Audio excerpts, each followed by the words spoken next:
Today on Motherish, we're joined by the brilliant and fearless Dr. Christie Ferrari, psychologist, content creator, and a friend. You've seen her breaking down all the red flags and all the toxic traits on her Instagram at Christie_Ferrari.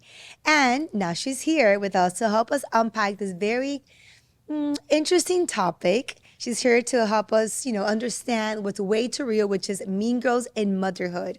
Yes, because Regina George grew up and then she randomly showed up in your PTA meeting. But today we're going to talk about judgment, about mean moms, but also about how we could rise up with a lot of compassion and kindness. We read the books, we bought the things. We thought we were ready. And then life took our plans and changed them. I'm Karen, I'm Victoria's mommy, and I work in tech. And I'm Pamela. I have a baby boy named Ford, and I'm a journalist. And although we're both first-time working moms, we're actually pretty different. And that's totally okay. Because we both agree that our most important work is raising our kids. We really need each other and can only get through this together. Welcome to Motherish Moments. So welcome to Motherish. I am Pamela. Today I am joined by Dr. Christie Ferrari with a very interesting topic. Like we mentioned, we're going to miss Karen today. She's out, but she'll be back soon. Why don't we start first, Christie, with a Motherish moment of the week. As you know, we high or low of the week. But you could start with your two boys. Hi. Hi. So thanks for having me. I'm very excited. So a high and a low from this week. Well, It could be one or the other. Definitely a high is being here with you. I'm so excited to be speaking with you. So thank you for having me. And for a low, well, I've been dealing with two kids sick back to back. I mean, when are they not sick? And so, yeah, that's definitely a low. It's a lot. When they say and it's one and then the other one, yes, it could be a lot. So my Motherish moment this week, so Ford's going through the stage where he has asked me to ask permission if I could videotape him, like do any video or pictures. He doesn't like for me to like be spontaneous, try to catch him when he's not paying attention. He's always been like a big, like, no pictures, no pictures. So now it's like like a negotiation with him. So, but it's cute because then now he'll pitch, he's like, okay, look, mom, I'm gonna dance. Okay, can you record me? And I'm like, okay. So I'm like going and recording him. But it's cute to see him like develop his own personality and his own boundaries and kind of saying like, you know what, I don't feel comfortable with like, this is my moment or like I'm doing something. And he really gets upset, and like maybe and later if I show him a video of something that like my mom recorded or his dad recorded, he'd be like, wait a minute, like I didn't know they were recording. Like, why didn't they tell me? Like, I want to know. So I don't know if I like traumatized him with so many pictures when he was growing up or when he was little that he's like, but I do appreciate that he's willing to like, give me some space to like capture the moments, Of course. but under his terms. Yeah. So I'm like I'm learning to adjust myself to a little person who has his own, boundaries and rules, and that's little Ford. Oh, but I think it's so awesome though that he's asking you and telling you, and he feels safe to tell you like, hey, don't record me. I think it would be worse if he felt that way and he didn't tell you. I know. So that means he feels safe to speak up because he knows that you're respecting his boundaries. I know. And doing summer camp, he's like, hey, do you mind, like, one of the camp counselors, she keeps, I think Vanessa was her name, keeps taking pictures of me. Can you tell her that I don't like that? And I'm like, okay. But I do. I want to see what you're doing. Like, I want to see what's happening. Yeah. So I got to explain to him, like, she's only doing it so that mommy could see what you're up to when I'm at work. So he kind of like understood. Anyway, so let's dive into this topic, mean girls. To be honest, when I started seeing this content of yours, I actually told Karen, I'm like, is there really a lot of mean girls like in this stage of our life? And she's like, yes, Pamela. Like, I don't know if you're like in a bubble or like you're like in denial. Maybe you're not identifying what a mean girl looks like. Because I think that's a big, miss that we have, right? Like we don't know how to interpret this behavior. And this is really what it is. It means to be a mean girl in motherhood. First of all, why don't we do a little background on yourself? Like, a little background on you and how you decided this was a topic that was necessary to address and to provide some guidance on. Yeah. So this is a topic that I've studied. It's called relational aggression, is like the more clinical term as opposed to saying mean girls, but we obviously know that from, the movie. Yes. But it's something that I've studied. It's something that I've worked with countless clients, something that always somehow seems to come up in every time I'm working with a client. And then personally, I've lived it. It's not something that I experienced until more of my adult life. And it was when that happened that I'm like, okay, this definitely is something that I have experience and expertise in dealing with. And if there's even just one person that I can help deal with, then let me start talking about it. And when I started talking about it, it was responded so well that it was, okay, this is my calling. Let me continue to talk about it to see how I can help people. By the way, the other day I went to a drugstore with a friend of mine, and someone who actually happened to be there, like we ran into them, and they're like, oh, to my friend, like, I know you, like, did you go to, like, and I think she mentioned, like, the middle school. She's like, yeah, actually I did. She's like, oh yeah, my sister went there. And the point being is that my friend actually remembered the sister, and I guess she was a mean girl in middle school. And it's crazy how you sometimes forget, which is kind of sad too, you forget sometimes the sweet people, right? Like sometimes they kind of like blend in. Yeah. But the mean girls could really leave a long lasting scar. And you could tell that my friend was still like, remember exactly who the girl was, remember exactly what she did, remember exactly what she was wearing. So why don't we talk about like how traumatizing, or how do we carry those childhood traumas, those experiences that we had with those girls or people into adulthood? Yeah. So the main reason why your friend remembered it so well was obviously it was a trauma for her, but it's because our brain cannot tell the difference between spraining your ankle and physical pain than emotional pain of being like left on red or being ghosted by someone. Wow. Unfortunately, it cannot tell the difference because evolutionary speaking, we were wired to be in a group. And if you were excluded, that meant you couldn't potentially survive without that group. So it's almost like wired within us to want to be included. And when you feel excluded by someone, then it really hurts. And your brain does not forget that.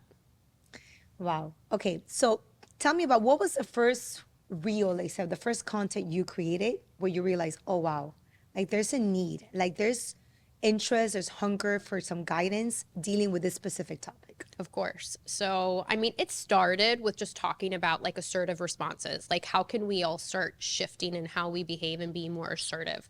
Women are often taught to be, polite and, well spoken and to be agreeable and to be likable. So that definitely meant not speaking up and to keep the peace. So the last thing you wanted was to kind of like ruffle anyone's feathers and to go like against the norm.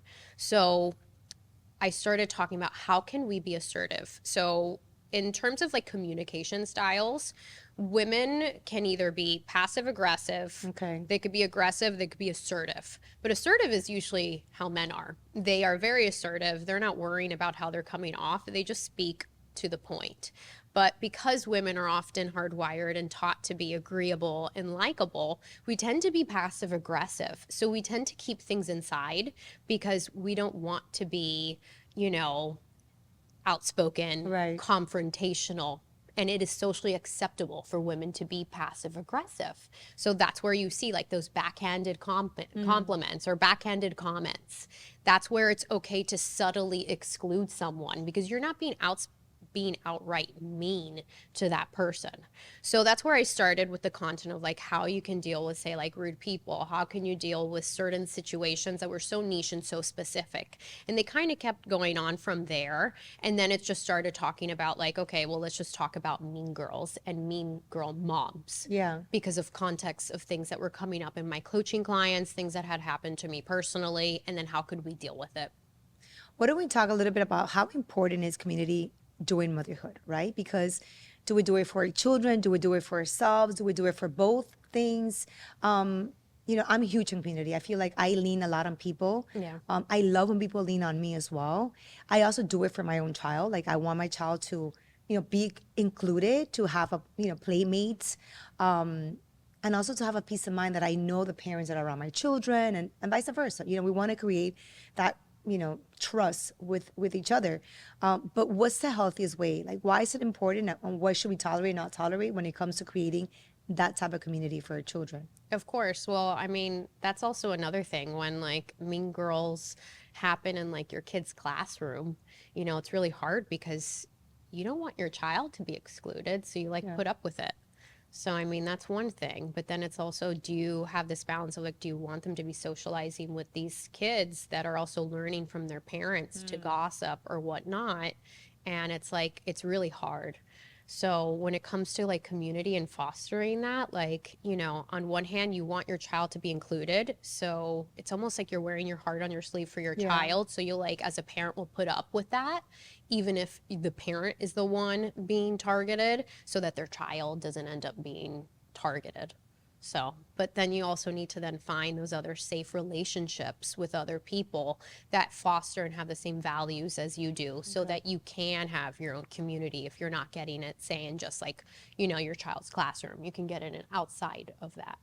That's why I think it's so exciting or dynamic when you find the perfect balance, right? When your kids love playing with each other, and then you love hanging out with a mom, right? 'Cause Exactly. I love hanging out with like a lot of my like class moms or people that I genuinely love and care for, and like that I have fun with. That's nice. You know, so for me, priority is always like, does this bring joy to me? And like, if it doesn't, then like, I usually so intentional with my time. Yeah. So why don't we highlight a little bit of like the red flags that perhaps people are missing that eventually would turn into unhealthy relationships for them? So in terms of you mean like a mean girl? Like what are some of the things? Okay, so these are some of the things that, well, first, let's describe what a mean girl is, because it's not like just lunchroom drama, right? It looks different, okay? So one, they're like performative. They're nice one-on-one, but then like around a certain group of people, they'll act different. So they'll act aloof, or they'll act distant, almost like if they're trying to not know you, because they don't want other people to know that you guys have a relationship. So essentially it's almost like image control. Okay. They'll ignore only your comments in the group chat, but then they'll reply to other people. And it's not because they were, say, busy or because they didn't know the answer. There's usually intentional. Yes, exactly. Okay. So it's more like, okay, well, it's not like they didn't know the answer, they were busy and they couldn't reply immediately. It's more so like you're flat out asking, hey, does anyone want to do a play date for your child? And then no one replies. It's almost like that silence is louder than even saying anything. It looks like backhanded comments. So it's, oh, you actually look nice today. It's like certain words that you're left, what did that mean? Like it's meant to doubt yourself from it. It's sabotage, like withholding information, like meant to like embarrass you. It's status checking. So it's like questions that someone is asking you, but they're not really like curious and they're not trying to connect. It's more. I saw that one for the summer, right? Like, oh, are you guys around this summer? Like, what are you guys doing? Like, what plans do you have? And then they don't generally want to hang out with you or spend time with you, but they're just checking to see where you stand up, where do you measure up. And it's not, and a lot of people had said, well, it's not that question, it's a normal question. It is, because if it's a friend, it's totally normal. What are you guys up to this summer? But the difference is that is connecting. This is someone who never talks to you like the entire school year. And then all of a sudden it seems like an interrogation, because it's like, where are you going? For how long? Who are you going with? Like, it's just curiosity. And the reason why that happens, and I can get into in a second. So they're ultimately seeking validation because deep down inside they feel insecure. Okay. And they want to feel superior. They want to one-up you to feel better about themselves. So they'll do that. I think it's interesting. Let's unpack that, right? Because we've always heard it. Oh, it's a reflection. You know, when someone does something or sees something, it's a reflection on that person and not on you. Yeah. Is this the same for moms, like the mean girl moms? In sense of like their reactions, how they treat people, like what is a reflection? Like usually, what does that really mean? Yeah. So why are they doing this? So mean girl moms, I'm also like trying to see which camera to look like. We're talking. Okay. Yeah. So it happens for many different reasons. So it is often meant learned as a coping mechanism, learned early on, that's rooted in either perceived scarcity, insecurity, shame, or emotional immaturity. And for that perceived scarcity aspect, it's because they believe there's only room for one. So there's only like one smart one. There's only one fashionable one. There's only one funny one. So if they're in a group setting and another person that has that same same aspect, let's say like another stylish one, comes in, they might feel threatened because they believe there's only room for that one person because that's what they learned growing up. So Wow, it kept them safe. Fascinating. It meant also they will exclude someone else because of that. It secures their spot. If someone else gets attention, they believe that they're going to fade, and they don't like that. So it's like protection. Okay. When it comes from like insecurity, when they don't really fully believe in their own self-worth, they will then use those status checking for the sake of validating themselves to, compare and size up other people so they could feel more superior than that other person because deep down inside they feel insecure. Or it could be that they will exclude other people to secure their own spot as a result of that insecurity. When it comes to shame, what happens is when they feel like less than, they will put other people down so that they feel better about themselves. And then when it comes to emotional immaturity, if they haven't learned how to process like jealousy or comparison, or even how to handle like healthy conflict resolution, then you'll often see what happens is that these grown women look similar to, say, a middle schooler, but they just have nicer shoes or like nicer handbags. So that's really not confrontational, but I'm very like, I like to talk. I like to discuss it. I like to like, like I don't like when there's like a white elephant in the room. Like it just makes me uncomfortable. So in a selfish way, I bring up a topic or I bring something like bothering me or like I thought was like not right. But that's just me. But I know a lot of people are not comfortable. They'd rather just like keep the peace. It didn't happen or whatever. Let's just move on. Like next activity, next event, next dinner. And it's like it's a lot to carry when it's just like lingering there. Yeah.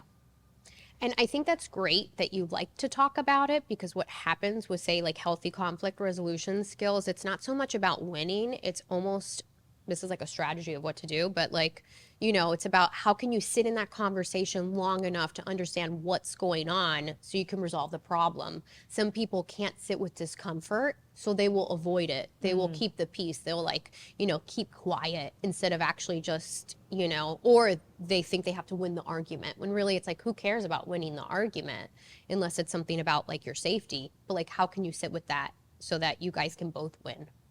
Let's talk about I always talk about two different friend groups, right? You have the ones you grew up with, which are like the friends that sometimes you actually tolerate more because you feel like they're family. They've been around forever. They're going to be around forever. Doesn't mean they're like the best choice for this season of your life, but for some reason you continue to put up with that person, right? And then there's the moms that like you made because of your children, right? So now they're like school moms, or like they're the neighborhood moms, or whatever that may look like, because there's a common denominator, which is your children playing together. What's the healthiest way to be intentional about who you spend time with or relationships that you develop, and what are the ones that you should be already like parting away from? I don't know if that makes sense. I think one question to ask yourself, like who you should be spending time with, is like, who's filling your cup? Who is energizing you after you've spent time with them? If you're walking away, and not just one time, because people have seasons. Sometimes people go through difficult chapters in their life, and it's not always going to be like this perfect, like, 50-50 balance in a relationship, because sometimes I might have like tough moments that I say need you to be there for me more, and likewise. But if it's always tilted in the scale of like every time I see you, it's always draining, then maybe that's not the right person to be spending your time with. So like asking yourself, like, do you feel energized? Do you feel drained every time you hang around with this person? And it's not because of something that just happened to them. It's something that's always been. When did it get real for you, Christie, Dr. Ferrari? Was it when the boys got older? Was it like when Oliver like started school? Like when did you experience and you were like, oh wow, this is like, it's happening in this season? In terms of like Mean Girls? Yeah. So, I mean, it's happened in a work perspective. Okay. And then it's also happened with school stuff. I don't want to, I want to keep to a certain step, some private, but it was crazy. Like you expect when you become a mother, for everyone to have like that shared experience of everyone wanting to just be like happy and letting everyone play with each other. But then you start noticing these other dynamics, unfortunately, that you're like, oh, wow. And you want to protect your child and you want to shield them from that. Yeah. I love that. Also, like our boys are getting older, and they develop their own personalities, but you also want to like help them be compassionate, be patient. The other day, Ford was telling me that after summer camp, like one of his good friends, Carlota, was like really scared at the top of the playground of the slide, of the water slide. And he's telling me this anecdote, like, and I kept telling her, Carlota, come on, let's go. Like, you're taking too long. Like, I'm like, Ford, like, and then I go, what happened? She started crying more and was scared. And then the teacher had to go climb up the slide and help her down. I'm like, okay, Ford, this is a missed opportunity for you. Like, what are the two things I always ask you when someone's crying? Yeah. He's like, oh, I know. And he's like in this like rolling his eyes season. He's like, I know. Are you okay? And can I help you? But like mocking me a little bit. I'm like, okay, Ford, like I'm serious. Like whenever someone's crying, like those are two simple questions. And I realized if I gave him the tools, exactly what to do in those scenarios, that it's easier for him to remember. Sure. What to apply and what to do. So he's like, if this is like, it was a perfect chance for you to be like, hey, Carlota, are you okay? Like, why are you crying? Are you okay? Like, did you get hurt? Are you scared? Like, give her a chance to tell you why she's crying. Yeah. And then when she tells you, I'm scared, it would have been like, perfect. Let me go up. You're not scared. Let me help you. How can I help you? Yeah. Does that mean like, let me walk you down the stairs? Let me go down the slide with you. So it was like a perfect way of explaining to him how easy it is to be helpful and compassionate. Yeah. But it's really hard because his nature is not to do that. You know what I mean? Yeah. So I want to like help him. Yeah. So my question is, are there things we can do to kind of help our kids not be, mean girls, mean boys while they're growing up? Well, what can we do? I love the whole, are you okay? And how can you help? I think that's excellent. So like, kudos to you. I'm going to start borrowing that. Like, it's just something so easy. So like, you're already on like the right track. And again, and I'm saying this because my child, he's not one, again, he's an only child. So he's used to playing by himself. He's kind of like in his own space. But when someone kind of like comes over him, he could like, or someone pushes him, like I'm teaching him to like control his reaction. Sure.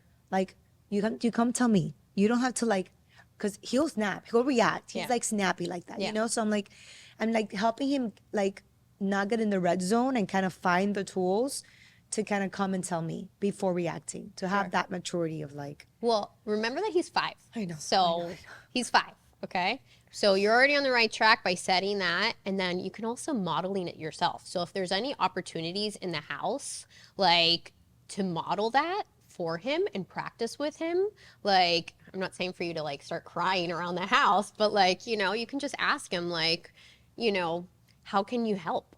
So instead of like telling him what to do, it could be that's what's going on, is like you're telling him, and maybe he wants to be much more independent right now. So, but telling him like, what could you do? What do you think you should do? What's a good choice right now?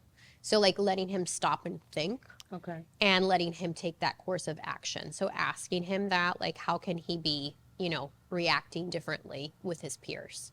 Do you see a big difference in personality between like Oliver and Bo? 100%. Really? Mm-hmm. Yeah.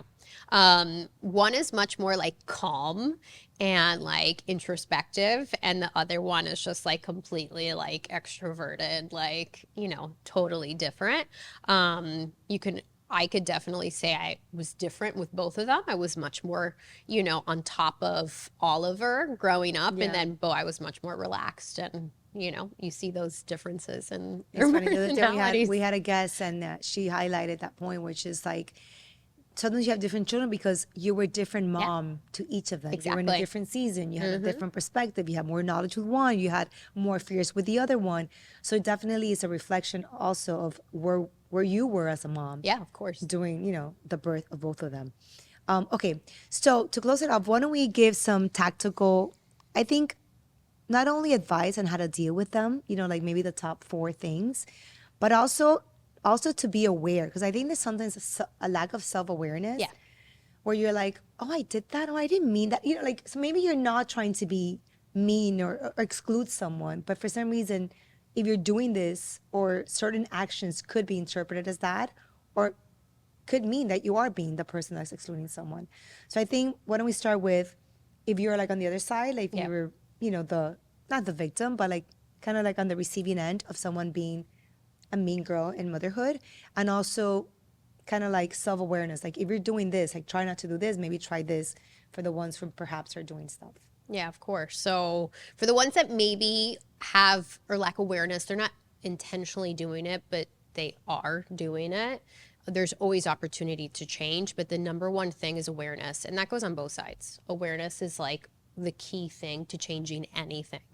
So if you find yourself feeling jealous or excluding someone, looking inward and asking yourself, like, what is it trying to tell you? Is there something that you want about this person? And how can you potentially, you know, address that? Like, if it's something that you want, how can you get it? And if you can't get that, what can you deal with it instead of having that go towards that person?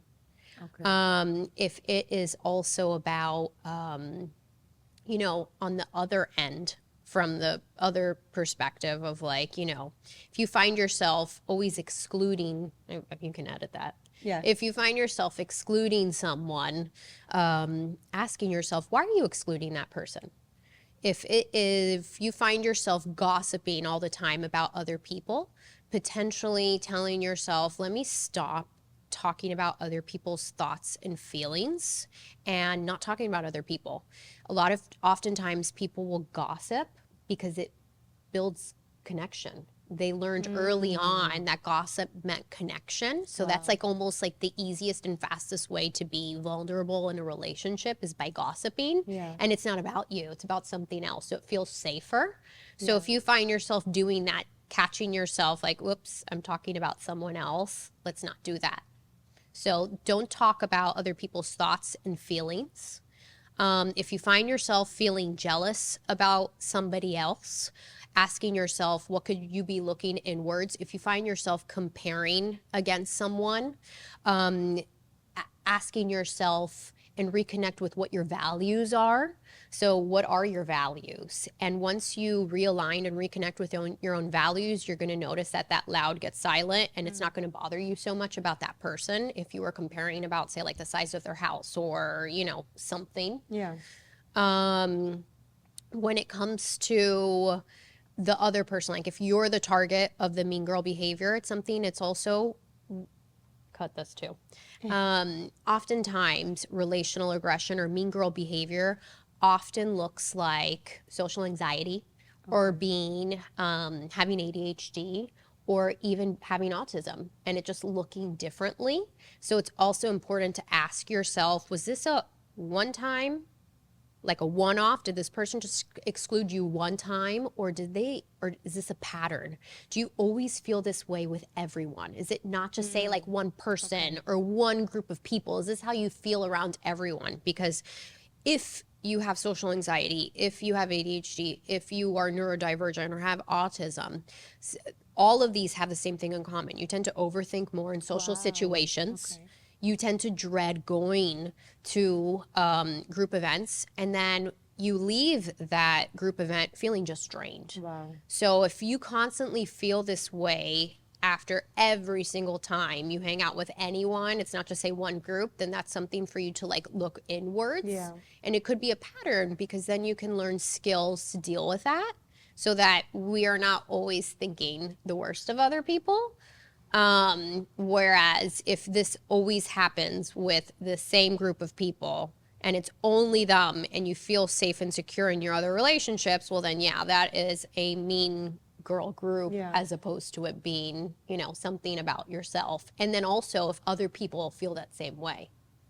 So fascinating. I'm like learning so much. What was the one comment that surprised you the most, or the reaction when you started sharing all this content? Was it that so many girls felt identified with this? Yeah. Or, you know, was it like people telling you that that it looked like differently for them? Like what was the one, like the reaction that really surprised you the most in regards to this content? I think the most validating comment that I heard was, it's not just me. And the one that I heard the most, it's not just me. Wait, what? It's not just me. This didn't just happen to me. Yeah. It's wild how common it is. And do you think it's like that people just don't want to talk about it, or it's just like, oh, I don't want to come across like I'm like, Well, yeah, this, they this girl complaining about, right? I think it's like a silent like Yeah, thing. it's a silent thing because the most disorienting part about mean girl behavior is that it's so subtle that it's hard to call out. So then and they make you doubt yourself by these other behaviors I told you about earlier, that then you think it's just you.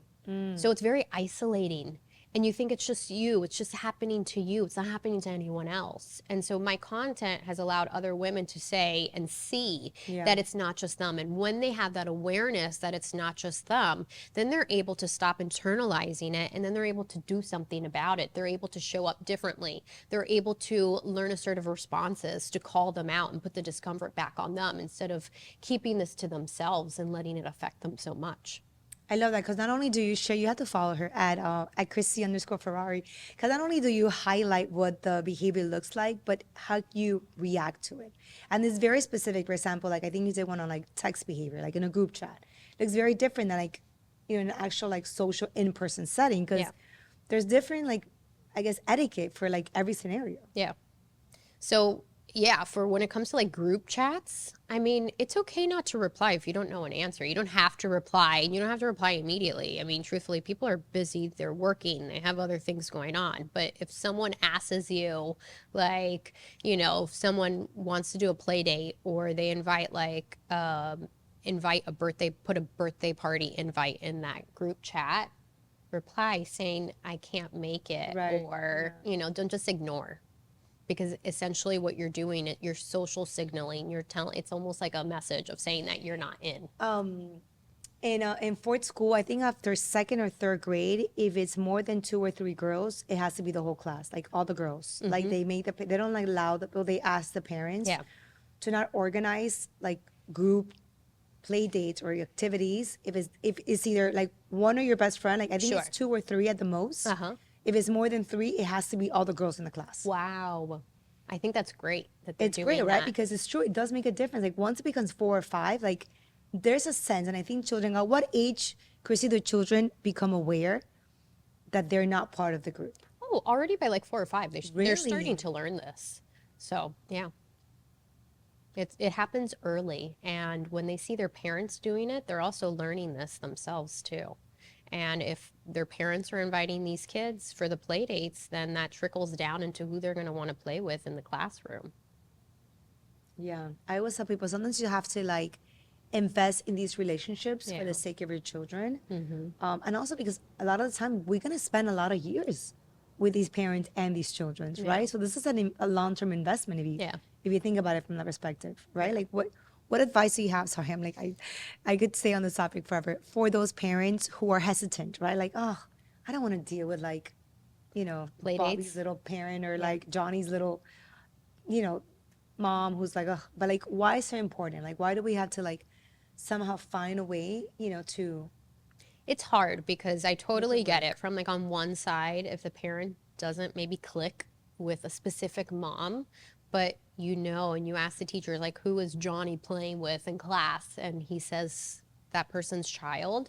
Like, you shouldn't harm the child because that child did nothing wrong to you.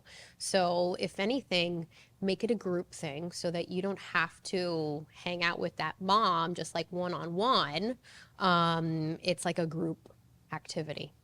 Yeah, I mean, I also do think it's fascinating to get to know the moms and the parents, especially if there's someone that your child likes to play with. Exactly. So, for example, there's like the boys that Ford loves to play with. Like, I want to take the time to get to know the parents and get to know the mom because it makes my son happy. So I want to make an effort to kind of like maximize that time. Unless they're doing something you don't like, then there's no reason to not do it. Unless this mom is specifically mean towards you or whatnot. Yeah.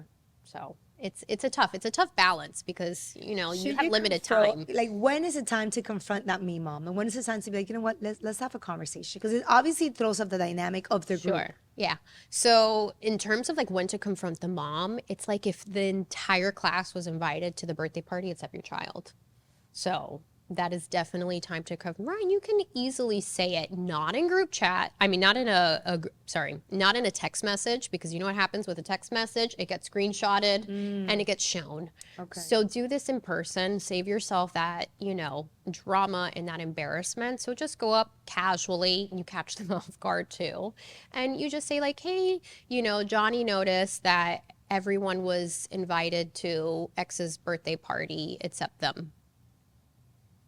Did we drop the ball on something? Did something happen? Did Johnny do something? And you're just asking that. And if she doesn't say anything or doesn't invite you again, then that's your data. That's what you need to know. So you're calling them out. Don't just not call them out. You're not creating drama. You're putting the discomfort back on them. I know. Okay, let's end it in a high note. I want to highlight the important and healthy could look like. Like, there are great girls. I love my new friends, like if you want to call them new, from like Motherhood. There is a lot of upside to, investing and creating, building those relationships. Yeah. So on the upside, yes, you've hit the jackpot if you've never had to deal with this. So if you have women that honestly, genuinely support you, and you guys are able to have these conversations and it's mutual and you guys get along and there's no judgment, there's no backhanded comments, then that's awesome. It's fun. I love my new friends. Okay, thank you. Thanks Christie, for having me. for joining us. Thank you guys. Until next time, here, Motherish.